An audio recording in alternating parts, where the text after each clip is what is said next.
Now, another thing that Hollywood does, and I don't blame them for this one, is they take some liberties with what it's like to start an aircraft. In reality, there would be 10 minutes of boring film where the pilot is speaking with the crew chief. Now I want you to check your flaps. Now I want you to check your rudders. Now I want you to check whatever it is. And there's this warm-up that you have to do. You have to check that everything's going to work. You don't just take it and go, kick the tires, light the fires, right? Hello, my name is Vincent Aiello. I am a retired United States Navy fighter pilot and former instructor at the Navy Fighter Weapons School, better known as Top Gun. Over the course of my 25-year career, I spent more than 3 years on aircraft carriers over 5 deployments, flying primarily the FA-18 Hornet and Super Hornet. And today we are going to explore air combat scenes in popular movies.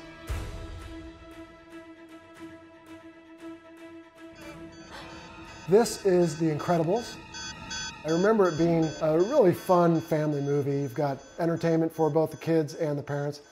But this scene just, it proliferates the stereotypes about surface-to-air missiles. These things are traveling at Mach 3, and they have pretty much one chance to down whatever aircraft they're launched at. What they don't do is chase it around like a rabid dog going after an intruder. Here you have Elastigirl who sees these missiles coming at her, and by the time she sits down and puts on her headset, it would impact the aircraft. And I love the very first thing she does. Illuminates the fasten seatbelt sign. Anyway, so she puts out some chaff, which is always a good idea. Aircraft are equipped with chaff, and like we saw in Iron Man, flares, and those are to defeat, respectively, both radar-guided and infrared-guided missiles. And it is usually best to do that with a maneuver of some sort. Just putting them out in this situation might work, and she does a little maneuver there. But those missiles that were coming head on are suddenly behind her and chasing her down. Aileron rolls. Oh my goodness. Aileron rolls do not help to simply defeat it. But in this scene, she breaks out of the clouds, and lo and behold, there's a bunch of ocean in front of her.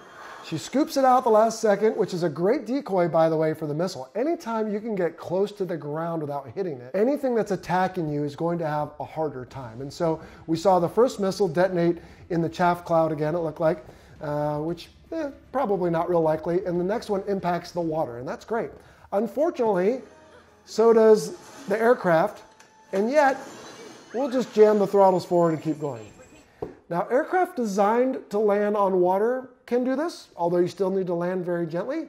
A jet like this, I don't think so. Disengage, repeat, disengage! But the advisor on this scene did a wonderful job of providing Holly Hunter and the script writers, of course, the right terminology to use. Disengage! Disengage, friendlies. I assume she thinks that someone who doesn't mean to be employing against her is, in fact, hey, so don't engage us, we are friendlies. In a little while, you hear buddy spike, Niner is buddy spike, abort! which is a term for, hey, someone is putting their radar on someone else, and if you know it's a friendly, that means it's a buddy spike. Hey, break your lock. Don't keep illuminating me with your radar so you're not as likely to shoot me down. What I love about it is she gets all these terms right. What I don't love about it is, yes, at Top Gun, we train to always using the correct terminology. And when we come back from a training mission, we will sit and painfully debrief what we said and what we could have said. But in real life, when someone's shooting at you, you're probably not going to perfectly say it like she does here, because people are really shooting at you. You're going to be scared out of your wits. And so I thought she was actually too perfect, which is kind of funny. 0 miles southwest of your position. Angels 10. So now here you have the missiles that are flying alongside, almost in formation. Here you go.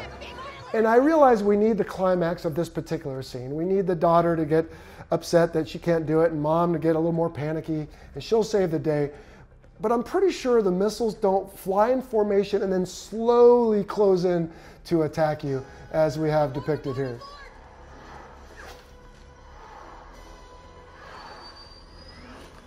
And then you again have this massive detonation. Now, maybe we'll give them the benefit of the doubt that the missiles set off the fuel remaining in the aircraft, but it's generally not this nuclear-looking explosion with just this massive fireball and little bits and pieces everywhere.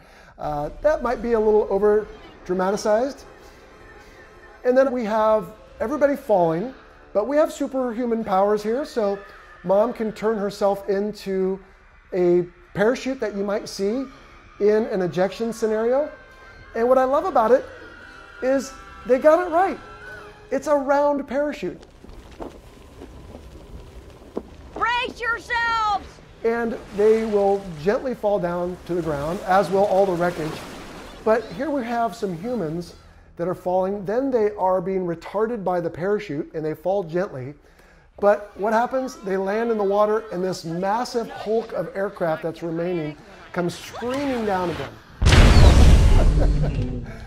All right, well, maybe the fuselage ended up with some sort of upward vector at the explosion, and it took a little longer, but even with the parachute, I'm not so sure. Both of you will get a grip, or so help me, I will ground you for a month.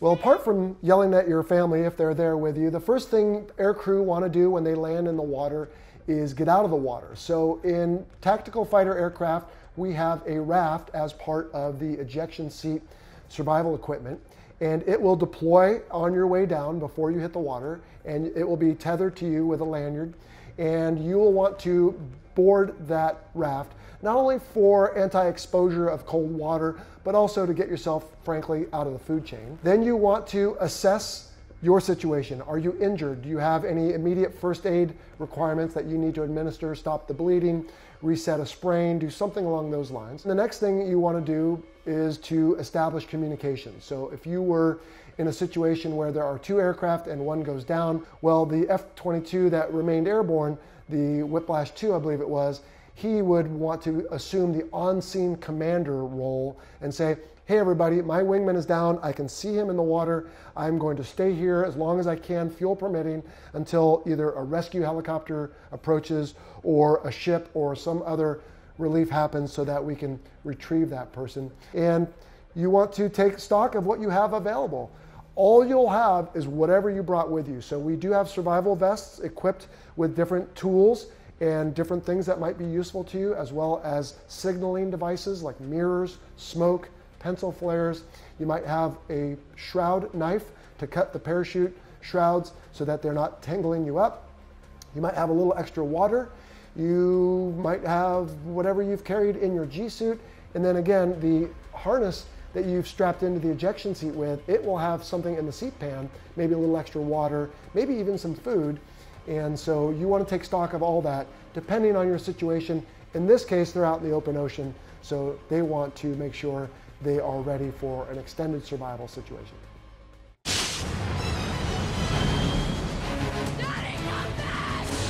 All right, 20th Century Fox brought us True Lies. Top Gun was good for the Navy. Iron Eagle was not quite as good for the Air Force. And the Marine Corps, of course, has the great Santini, and now, thankfully, True Lies. So our character here, Arnold Schwarzenegger, he does it all, including flying the venerable AV-8B Harrier. And in fact, he needs it to go rescue his daughter, who's been captured by these evil terrorists and held in a skyscraper in Miami under construction. So the AV-8B Harrier depicted here is an aircraft found in the United States Marine Corps only, and it's based on the Sea Harrier design that was originally in service in the United Kingdom. And it actually has a very long and storied service life from the 80s on, and is still in service with the United States Marine Corps today. And even though it's been 7 years, he can pick right back up and fly this thing with no trouble. So you've got the henchmen here that are going to fire at him. A couple things. Number one, with the canopy blown to bits like this, and the engine at significant power or sufficient power to hover, isn't that big fan right behind you going to be pretty loud? It's probably going to suck everything down it, including all those broken shards of glass, maybe even the pilot if you're not strapped in well. When you are flying a Harrier in hover mode, it's a lot like taking a bowling ball and balancing it on a BB. So you're sitting there holding the bowling ball and you're trying to keep it exactly right. The last thing you're going to do is let go of those controls, because wherever you ended up last is where that aircraft is going to fall off if you're not constantly putting more inputs in. So we have some liberties taken here, but it's a great scene. I think the Harrier scene here treated the Marine Corps well. We have a fully loaded Harrier here. We've got rocket pods, 2.75 inch. We've got the AIM-9 Sidewinder, and we have gun pods, and this is really a configuration for the Harrier. It's the GAU 12 25mm cannon. Unlike the F-22 we saw in Iron Eagle, this one is going to fire about 3,600 rounds a minute, so about 60 rounds a second. And the gun will be on the left, the rounds will be on the right. Now, curiously, because the flame out of this GAU 12 cannon is so long, and it could get sucked back up into the intake, you actually have, as a Harrier pilot, a 150 knot minimum speed to fire that, and here he is firing at basically 0. But again, we're not going to worry about that. This aircraft is obviously significantly damaged already. I do love, though, that they show it firing, and I don't know how they filmed that scene with the water flaring up in the background, but I thought that was pretty cool, and then it hits the side of the building. And again, you've got that independent sound of bullets coming out, like that rat-a-tat-tat machine gun. I think it's going to be a bit more, even though it's not 100 rounds a second, I think it's going to be more of a zzz kind of continual sound for 60 rounds a second. That's still a lot of rounds. All right, so his poor distressed daughter, who only today also found out that her dad is this super secret Omega spy, is now hanging from this crane, and she's going to jump onto the nose of this Harrier. While he's flying it, I don't know, maybe it's a 100-pound center of gravity change suddenly up at the front. I think we're going to have to wave the flag on that one, as well as this one. He's got the balance with this aircraft to do it. I don't know. I don't know why. Maybe Arnold didn't just land on top of the building and let her down, but of course this is a bit more dramatic. Yeah, so as he's out of the cockpit there, he's definitely not using his legs. He's not using his left hand. It looks like maybe Arnold's using his right to fly the aircraft, but that might be a little bit of a stretch. As if the rest of this was fully real. And I feel for this poor janitor. He's working so hard to get this office nice and clean. He's got his music, he's vacuuming, he's making it look good. And these careless heroes and villains are just out there wrestling around, and next thing you know, busting up the joint. I mean, come on. That looks painful. I think the aircraft could keep flying. Glass and structure of a building, it's fairly strong, but maybe not as strong as a Harrier. You know, in the tail, you do have different little exhaust ports that keep it with the right yaw, as well as at the wingtips and everywhere else. It's what keeps the aircraft in balance when it's hovering. So if those weren't damaged, yeah, maybe it could keep hovering here. Hey, better lucky than good. Lo and behold, the AK-47's right there waiting. So I've seen the launchers that we use for our AIM-9 Sidewinders, and they're not all that strong. Now, the missile itself weighs about 200 pounds. Let's assume this gentleman in his combat boots and vest and weapon weigh about 200 pounds. Plus, he's falling, so he's got a little inertia and momentum. I'm pretty sure he's going to rip that weapon right off that launcher. And even if he doesn't, I'm thinking as soon as this weapon fires, I don't know that it's going to travel quite that well. It does have a strong rocket, but... You're fired. That's just a little glorious. And there's that huge fireball again. Can't go without those.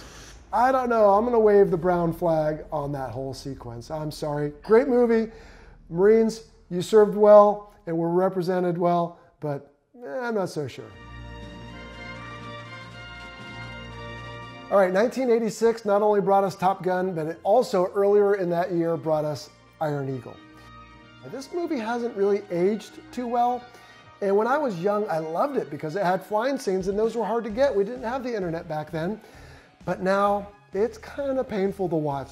So in the very first scene here that we're going to look at today, we have our hero Doug taking Chappie, who he's got to convince, out for a ride in this F-16B. And the first thing we notice is the seat belts out of my 1965 Chevy Impala are what is holding Doug here to the ejection seat. It's awful. Come on, folks, where were we at on that one, TriStar? Help us out. This fitting has to be able to do two things, at least for us in the Navy, the second thing, but for everyone, it has to be strong enough to attach you and your 200 pounds roughly with everything you're wearing, and that ejection seat, it straps you, as we said earlier, into the head box where the parachute is. So if you have to eject, and when that seat man separation occurs, Those 2 points are all that is holding you to that parachute. And I don't think a 60s era muscle car seatbelt is going to hack it. But the second thing it does, at least for Navy flyers, and I assume the Air Force aircraft have the same thing, is they actually have saltwater detection capability built into them. So if you eject and are knocked unconscious, let's think of Goose in Top Gun, well, when you hit the water, bam, those are going to pop, and you are going to be hopefully free of that parachute, which if it collects enough water could drag you down and drown you. All right, they'll make their way over to the runway and they'll take off. And another thing that I felt kind of slipped through the editing cracks here a little bit is we have this footage of F-16s flying. Sometimes the wings are clean, meaning nothing on them. Sometimes they are loaded with weapons, and I just felt like they should have been a little more consistent, but that's okay. All right, so of course the first thing that Doug has to do is convince Chappie Sinclair that he is in fact a fighter pilot, even a hot dog fighter pilot. I guess if you do some aileron rolls, you can tell I hate aileron rolls. I never knew I did before today, but that makes you a hot dog. I thought you was a pilot, not an astronaut. And then if you fly vertically, I guess you're an astronaut. Generally, we would have a dark visor on, as well as the mask. The mask is supposed to be on from startup to shutdown. Now, admittedly, I've flown with my mask off plenty. But in this case, Hollywood needs us to see the anguish, the exhilaration, the different facial expressions so that we can be more in tune with our actors. Here we have an F-16. The wings are clean in this case. And in the very next scene, we've got bombs. I mean, come on, you could have at least spaced it out a little bit, but we'll forgive them. It was flying scenes, and in the 80s, that was hard to find. Head over to the range. Yes, sir, Colonel, sir. Now, the FA-18 that I flew for most of my career, as the name implies, is both fighter and attack. And I have attacked a lot of ranges in my day, or target complexes, whatever you want to call them. But I have never seen targets quite like what they have depicted here. Great big blue squares with red X's. I imagine that that is necessary for something visually significant for the audience. Just never seen anything quite like it. It's a little different. You just gotta feel your way. I want you to concentrate. You just gotta feel your way. I want you to concentrate. Now, this might have been something one of my instructors said to me in flight school. These days, aircraft don't tell anyone because they probably pay us too much, as easy as it is, but it's almost foolproof. It will correct if you're at the wrong speed. It will correct for you if you're at the wrong altitude or dive angle. Now, you might dud the bomb if you're too low, or it might not hit with the right parameters at impact, but it is pretty easy now to attack targets, certainly with an FA-18. I never did it in the F-16, that was only air-to-air, but from what I understand, it's not that complex. Now cut off that stuff! Don't screw up my rhythm. If you don't cut it off, I'll screw up something else. Okay. Now, while Chappie is yelling at poor Doug here for his music taste, and I don't blame him nowadays especially, what you see in the background in what I presume is a studio setting with a green screen. Now, earlier it looked normal, but here it looks like there's almost individual rocks or sagebrush. They would be at like 10 feet for it to look like that, and that is not normal.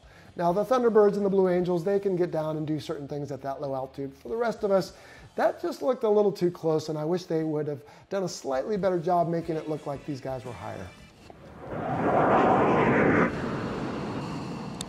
You have a switch to arm up your weapons, and it's either in the safe switch or the arm switch. It's foolproof. You don't have to worry about a display that could fail. But I really love this display when it comes back later, because it's going to show us some feedback that's a little bit enlightening, shall I say. But it's believable. So you have a wing form, like a top-down view of the F-16. You have the fuel up here, 5703, that's pounds, that's about right. 346 rounds for the 20mm cannon. And then, I don't know what WE is. SW could be Sidewinder, MA could be Maverick. NSO, not quite sure. But here we have some rockets that are firing of some sort. And of course they miss. This time, I want you to drop one of those Mark 82s. Now, a Mark 82 is a 500-pound class warhead that is like a projectile of a bullet, if you think about it. It's got the pointy front end and the flat back end. But what you do is you can accessorize it. You can put a guidance kit on the front, maybe laser or GPS guided. You can put different fins on the back. You can have maybe a fin that opens to retard the bomb, or you can have conical fins that just help it fall, and it will spin and fall. But what you don't have is forward-firing Mark 82s. And I don't know what they were hoping here for, but all of a sudden, holy cow, we just lost 3,000 pounds of fuel, and that went quickly, so we might have a fuel leak. And hey, look, we have more bullets. Cut it. You can't go in there with you shooting like this. No, you're right. We can't go in there with you shooting like this, Doug. But Chappie, you know what solves everything? 80s rock. Now, what also is interesting here is those 80s video games we all used to play. You remember what happened when you expended all your ordnance? You push a button. You don't have to land. You don't have to quit. You don't have to go get a sandwich out of the kitchen. You just push a button and you keep playing for hours. Well, hey, look at this. A whole new platform full of weapons, and I love it. Weapons armed, yep, you betcha. Weapons firing, sure. Now, I like that they got the stick correct here. I mean, this is the coolie hat that helps you trim the aircraft, and this is the pickle switch. It's used for air-to-ground ordnance. I thought they got that part right.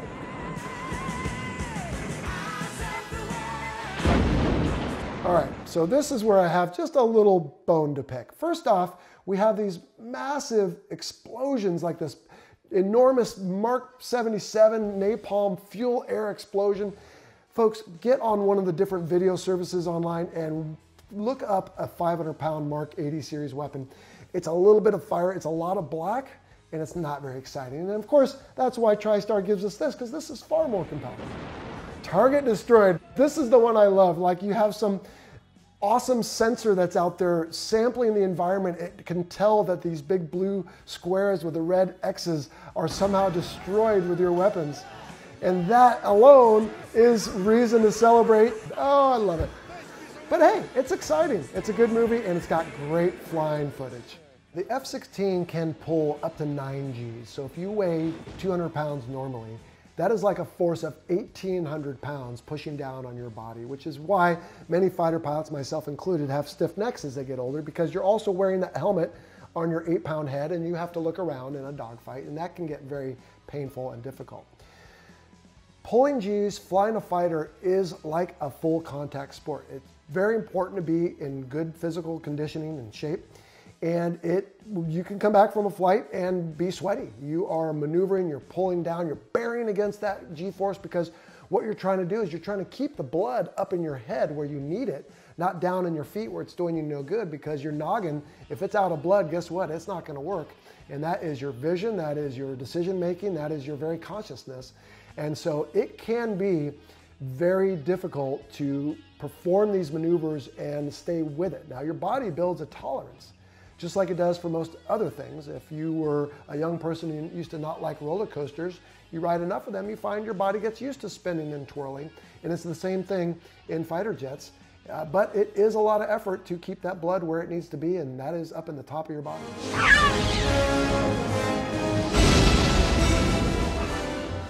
20th Century Fox's Independence Day came out at a pivotal time for me. It was in the mid-90s. I had just received my Navy Wings of Gold and started flying the F-18. And it was just so much fun to see the airplane that I was going to fly. The climax, where the aliens are attacking Area 51, sees this hodgepodge of old washed up pilots that are available, because we have plenty of aircraft but not enough pilots. And I don't know that I've ever seen anything quite like that.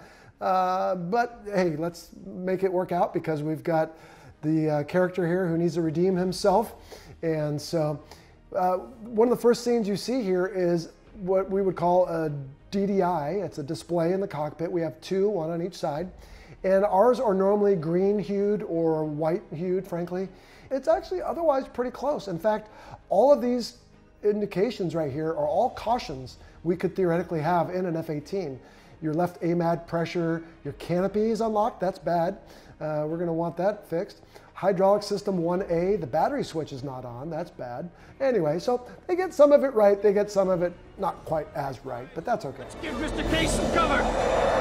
So the president, who's out there flying, former Gulf War fighter pilot, all right, he's gonna escort the last chance. And what do? They take their 578 rounds of 20 millimeter that we have in an F-18 Legacy Hornet, and they're just gonna hose it out there in space at 100 rounds a second. So you get, what, less than 6 seconds, but we'll just shoot it out there in front of you to pave the way. And lo and behold, who knows, maybe we'll hit an alien spaceship. Plus, when the firing is happening, it sounds like an alien gun. It sounds like a laser gun. I love it. I've got tone. I've got tone. Eagle 20. Eagle 20. Fox 2. Fox 2. Now, one thing the instructors got right in El Toro was a lot of the terminology that's used in this movie. In other clips, you hear Will Smith's character saying, blow through, blow through. You hear all these different terminology calls that we really do use. And in this case, with that 1500 hertz tone, then you have him call his call sign, Eagle 20, Fox 2. Fox 2 is the comm brevity term for I am launching an IR-guided weapon.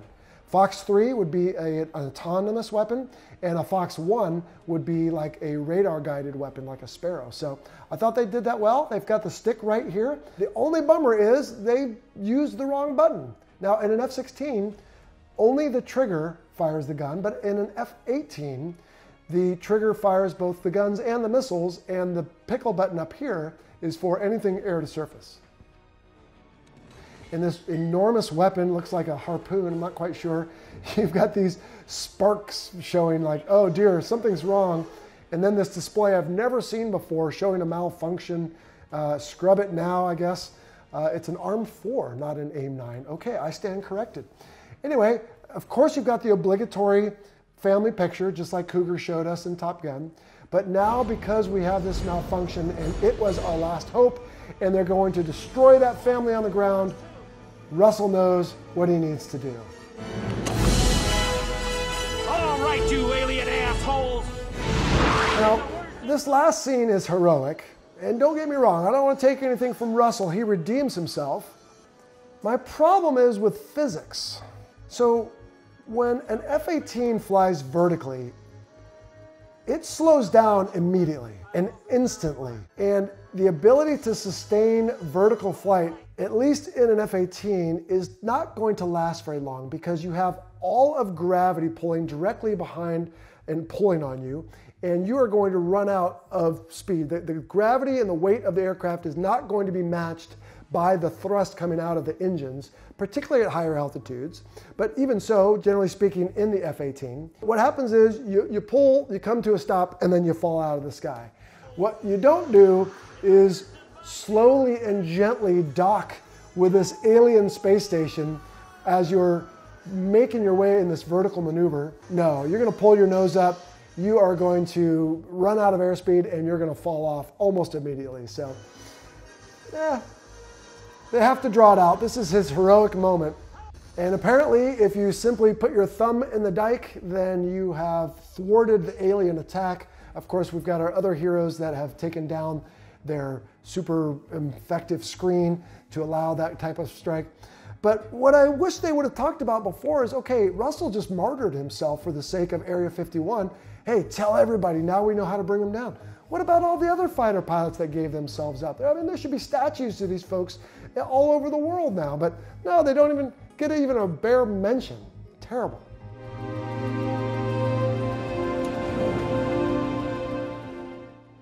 I thought Dunkirk was a beautifully made movie, and what I really enjoyed about it is you have three storylines, and they eventually overlap and interweave. And one of them is a military aviator and his wingman, so what's not to love about that? Now, in the climactic scene for the aviator, we have him with his aircraft damaged from a previous attack, and he's not sure how much fuel he has. And he is flying over the beach where the troops are being evacuated, and his fuel exhausts. And of course, they'll use a little sound like you would expect something when it's dying with a piston motor. So what we see here, though, is he's flying along with his flaps partly extended already, flying up the beach at what looks like maybe 500 feet. So he's probably doing, let's give him the benefit of the doubt, 150 knots. Well, once you lose your thrust provided by the engine, one of two things is going to happen right away, maybe both things. One is you're either going to slow down, the other is you're going to go down.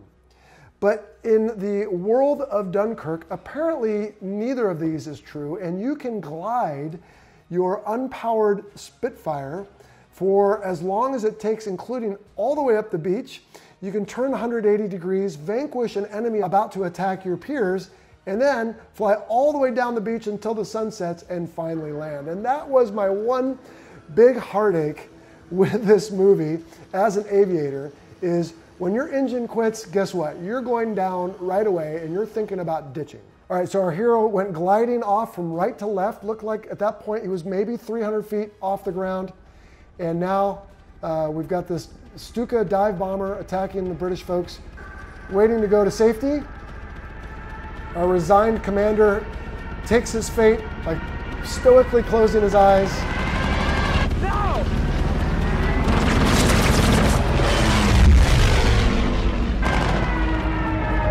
But lo and behold, the fighter pilot saves the day. Of course he does.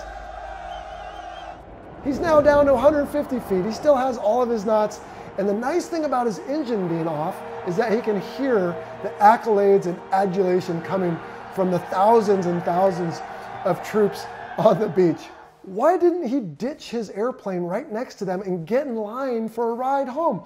Instead, he spends all this time cranking down his landing gear so that he can land on the beach and stay dry, only to then destroy his own airplane and get captured.